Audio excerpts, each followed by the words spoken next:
So now we're going to talk about a couple cameras that we recommend, and this really goes from smartphones to more professional cameras. But at the end of the day, again, these are just recommendations. You can make great videos with any type of camera. So first and foremost, we recommend a smartphone. This is something that most people have, or maybe it makes more sense to purchase because you can use it both as a phone but also as a camera.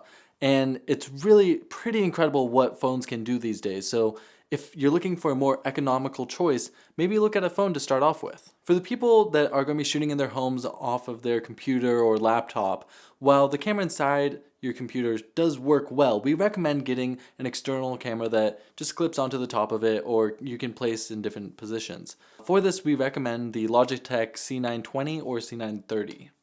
So the next level in video making is really getting a mirrorless or DSLR camera. So on the less expensive side of things, to really get started, we recommend things like the Canon 70D or 60D, also the Sony a6000 is an incredible camera, and those are all for under $1,000, so really a great starting point. Alongside this, you will need to get lenses and a couple accessories, so it does add up, but this is really to take your video making to the next level. Beyond that, we recommend cameras like the Sony a7S II, or one which is a little bit cheaper now, the GH4 from Panasonic, or the Canon 7D Mark II or Mark I. They're all great cameras that can shoot HD footage. And while sometimes you might want 4K, and I get that that's a thing, I really think starting off 1080 is enough, and you don't need to go spend that extra $1,000 just to get 4K footage. And if you really want to get into the pro level and start having a video production company, maybe you go through this class and you start getting clients and really building yourself out, I would recommend looking at more pro level cameras that don't have to cost you an arm and a leg. The Canon C100, the Sony FS5, they're good, more economical cameras that allow you to shoot professionally and really move to that next level of video making. So a lot of the time people ask, which brand should they pick or which camera is better than the other one.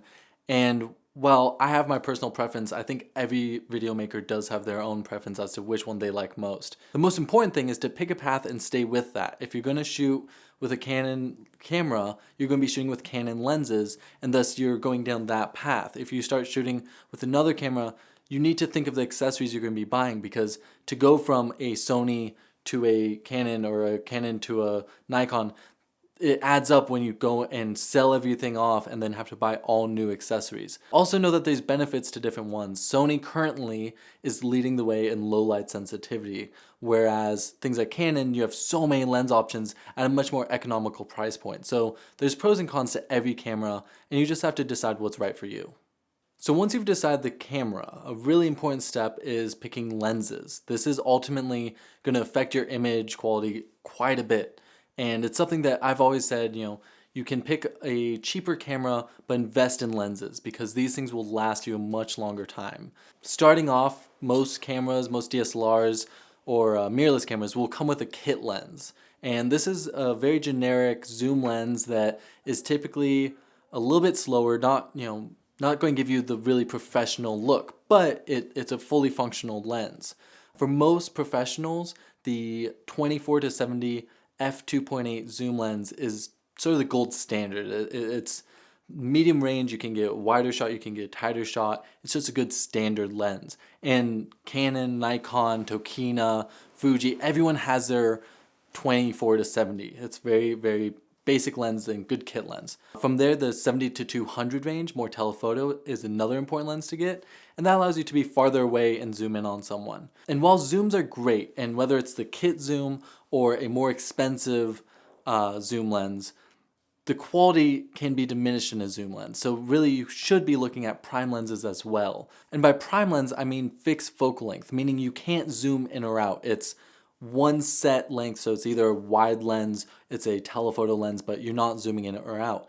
The glass of these lenses will be much better for the price point though, so you can get really professional look to your videos by using them. It is a little frustrating because you can't just zoom in or out more easily, but you can get a really great looking shot. As an example, the nifty 50 is really a favorite of filmmakers because you're able to get it for such a cheap price, and whether it's Sony or Nikon or Canon or whatever manufacturer, they all make this cheap 50mm prime lens, and it's really a great way to get professional looking interviews, professional portraits. Those are sort of our basic lens recommendations. Again, we don't want to get specific on which manufacturer to go with.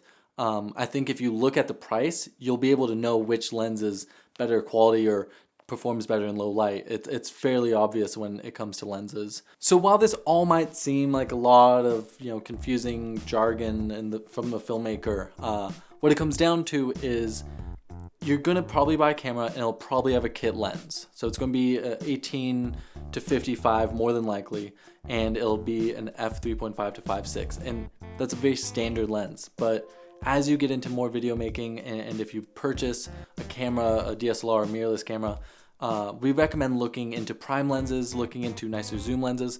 And again, it comes back to what type of video are you making?